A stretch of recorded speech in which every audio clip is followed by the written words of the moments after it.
Votre formulaire de demande d'indemnisation est un document important du règlement des externats indiens. Nous reconnaissons que pour beaucoup, soumettre une demande d'indemnisation est une étape majeure de votre parcours de guérison. Et nous comprenons que vous pouvez avoir des questions au sujet du processus d'indemnisation. Nous espérons que cette vidéo répondra à vos questions sur le déroulement du processus d'indemnisation pour les niveaux 2 à 5.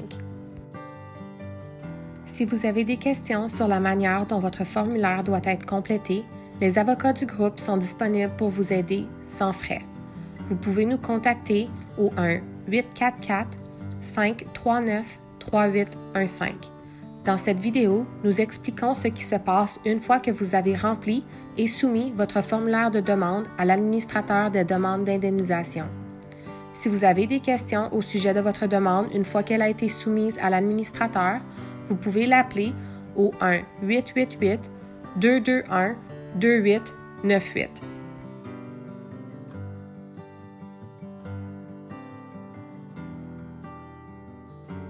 Le processus de demande d'indemnisation commence lorsque vous soumettez votre formulaire de demande dûment rempli, votre pièce d'identité et vos pièces justificatives à l'administrateur des demandes d'indemnisation avant la date limite.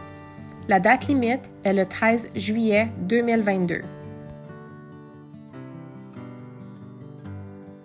Veuillez prendre le temps de remplir le formulaire et revérifier que c'est complet avant de l'envoyer. Cela facilite le traitement de votre demande par l'administrateur des demandes d'indemnisation sans heurts et dans les délais.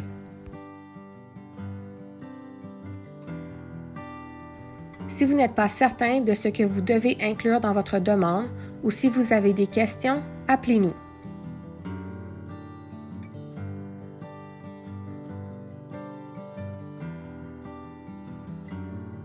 Il est important que votre récit, la section 5A, fournit le plus de détails possible des torts causés à l'externat dont vous vous rappelez, incluant ce qui s'est passé, quand et où cela s'est produit, qui a infligé l'abus et pour tout abus physique subi, le préjudice ou l'impact qui en résulte, y compris tout traitement médical ou diagnostic. Lorsque l'administrateur des demandes d'indemnisation reçoit votre formulaire, il crée un fichier numérique contenant votre formulaire et les documents à examiner. Cette étape de réception qui consiste pour l'administrateur à recevoir et à saisir électroniquement votre formulaire de demande peut prendre jusqu'à 6 semaines à compter de la réception de votre formulaire de demande et des documents. Au bout de 6 semaines, vous pouvez appeler l'administrateur des demandes d'indemnisation pour confirmer qu'il a bien reçu votre formulaire et les pièces justificatives.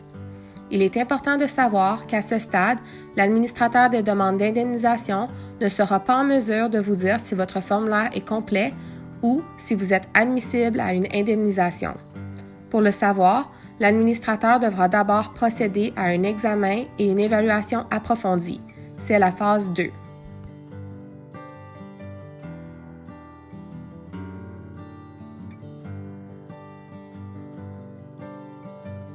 Vous recevrez une lettre de l'administrateur de demande d'indemnisation confirmant que vos informations ont été reçues et envoyées au Canada. Le Canada aura la possibilité d'examiner votre demande et pourra fournir à l'administrateur des demandes d'indemnisation de plus amples renseignements sur votre admissibilité. Le Canada dispose de 60 jours pour examiner les niveaux 2 et 3 et de 90 jours pour examiner les niveaux 4 et 5, à compter de la date de réception de la demande par l'administrateur des demandes d'indemnisation. Pour vous aider, l'administrateur inscrit la même date sur votre lettre lorsqu'il vous informe que votre demande d'indemnisation a été envoyée au Canada. Vous pouvez également recevoir un appel téléphonique de l'administrateur si votre adresse est incomplète, c'est-à-dire si une lettre ne peut pas être livrée, ou si d'autres questions se posent. L'administrateur ne vous appellera jamais pour obtenir vos informations bancaires. Lors de son examen initial, l'administrateur de demande d'indemnisation peut déterminer que plus d'informations sont nécessaires dans votre formulaire de demande d'indemnisation. Dans ce cas, il vous enverra une lettre indiquant quels sont les documents requis. Il existe plusieurs raisons pour lesquelles on pourrait vous demander plus d'informations. Voici les principales. Vous avez oublié de choisir un niveau de préjudice dans votre formulaire de demande d'indemnisation. Il manque des données personnelles dans votre formulaire, par exemple votre nom de famille ou votre date de naissance. Vous n'avez pas inclus de pièce d'identité admissible ou la pièce d'identité fournie ne correspond pas à votre nom ou à votre date de naissance sur votre formulaire de demande. Le nom de votre école ou les années d'école manquent ou ne peuvent pas être lus clairement. Il vous manque des pièces justificatives comme une déclaration sous serment si votre situation l'exige. Il manque les signatures ou les dates des signatures. La page de déclaration sous serment est incomplète ou votre garant n'est pas un garant admissible et doit être remplacé. Une fois que l'administrateur des demandes d'indemnisation aura reçu les informations supplémentaires, il traitera à nouveau votre formulaire de demande d'indemnisation dûment rempli et tous les documents connexes. Une fois la demande jugée complète, l'administrateur enverra votre demande au Canada pour examen. L'administrateur vous enverra une lettre pour confirmer que cette étape a été franchie. Veuillez noter qu'en raison du traitement supplémentaire requis, la nécessité de fournir des renseignements supplémentaires ou corrigés peut retarder considérablement le traitement de votre demande. Si le Canada fournit des informations supplémentaires sur l'admissibilité, l'administrateur des demandes d'indemnisation examinera les documents pour voir si cela aura une incidence sur votre demande. À ce stade, certains demandeurs peuvent être jugés inadmissibles. Voici certaines des raisons pour lesquelles vous pourriez ne pas être admissible au règlement des externats indiens.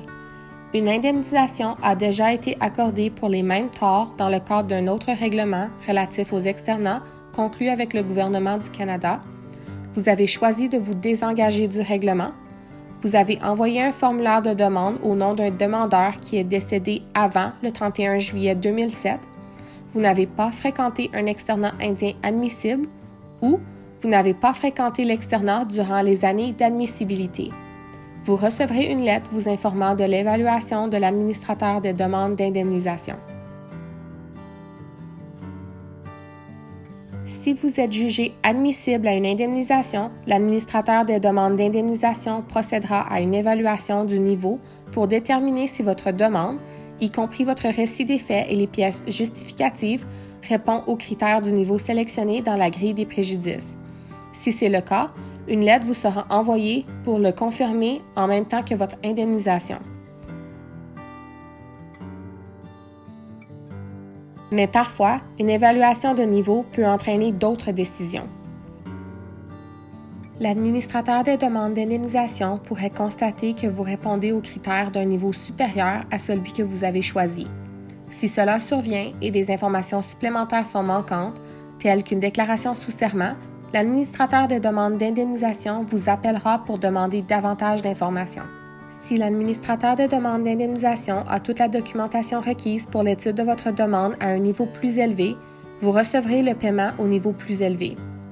Dans ce cas, vous recevrez une lettre avec le paiement au niveau supérieur ou une lettre si des informations supplémentaires sont nécessaires pour traiter votre demande à ce niveau supérieur. Dans d'autres circonstances, l'administrateur des demandes d'indemnisation peut décider que votre narration écrite indique un niveau de préjudice inférieur à celui que vous avez choisi. Si cela se produit, vous recevrez une lettre indiquant le niveau auquel l'administrateur des demandes d'indemnisation a déterminé que vous êtes admissible et les raisons de cette décision. Cela ne veut pas dire que la décision est finale. En plus de votre lettre indiquant l'évaluation de l'administrateur des demandes d'indemnisation, vous recevrez également un formulaire de demande de réévaluation si vous décidez de contester la décision. Nous vous encourageons à communiquer avec les avocats du groupe pour vous aider dans ce processus.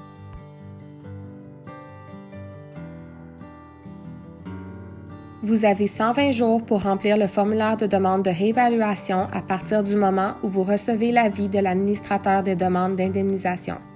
L'avis de l'administrateur sera envoyé par courrier recommandé, ce qui signifie que les 120 jours commenceront à partir de la date de confirmation de la réception de la lettre.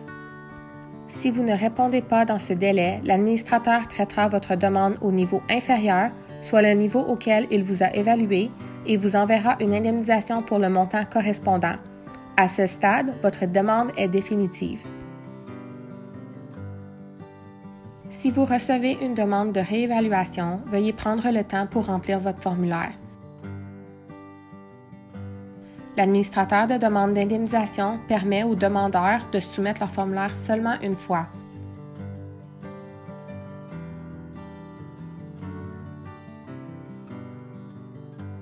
Comme le formulaire de demande, il n'y a aucune possibilité de le modifier une fois qu'il est signé et déposé.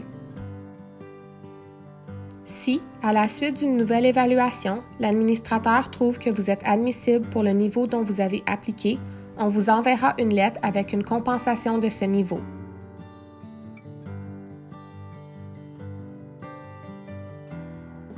Si l'administrateur détermine que vous êtes admissible pour un niveau supérieur, mais des renseignements sont manquants, l'administrateur des demandes d'indemnisation vous appellera en demandant plus de renseignements.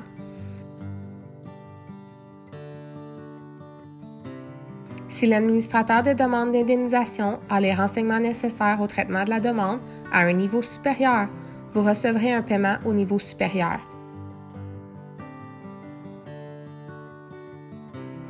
Cependant, si l'administrateur considère que vous rencontrez seulement les exigences énoncées au niveau inférieur, vous recevrez une lettre avec cette décision qui expliquera la raison de celle-ci.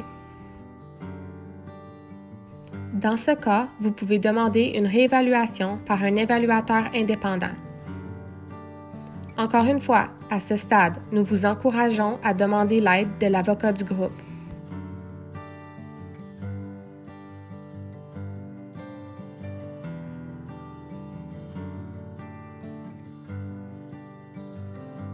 Votre lettre de réévaluation de décision contiendra des instructions sur la manière de demander une réévaluation par l'évaluateur indépendant. Lorsque vous recevrez votre lettre d'évaluation de l'administrateur de demande d'indemnisation, vous aurez 90 jours pour demander une révision indépendante. Là encore, l'avis de l'administrateur sera envoyé par courrier recommandé, ce qui signifie que les 90 jours commenceront à compter de la date de la confirmation de la réception de la lettre. Si vous ne demandez pas d'examen indépendant dans le délai de 90 jours, votre formulaire de demande d'indemnisation sera traité aux fins de paiement d'après la décision de l'administrateur des demandes d'indemnisation. L'évaluateur indépendant peut vous offrir la possibilité de fournir des informations supplémentaires qui pourraient aider à l'évaluation.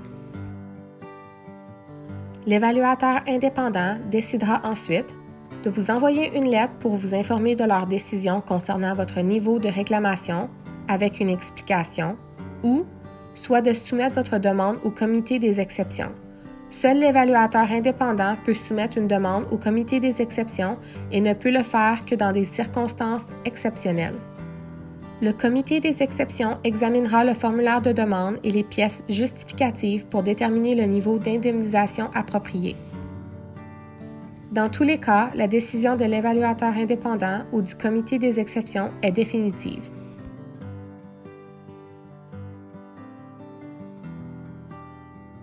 Ensuite, l'administrateur des demandes d'indemnisation enverra une lettre réaffirmant la décision finale de l'évaluateur indépendant ou du comité des exceptions, ainsi que l'indemnisation au niveau identifié par l'évaluateur indépendant ou le comité des exceptions.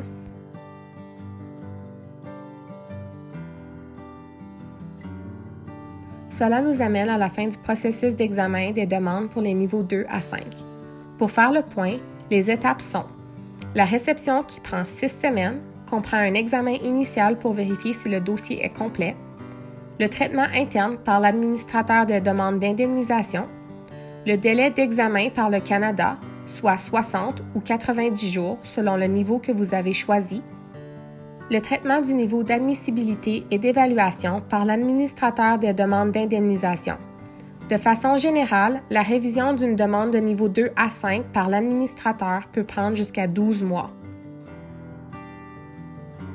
Si vous êtes jugé admissible à un niveau inférieur à celui que vous avez choisi et que vous n'êtes pas d'accord avec l'évaluation du niveau de l'administrateur des demandes d'indemnisation, vous pouvez alors demander une réévaluation par l'administrateur des demandes d'indemnisation.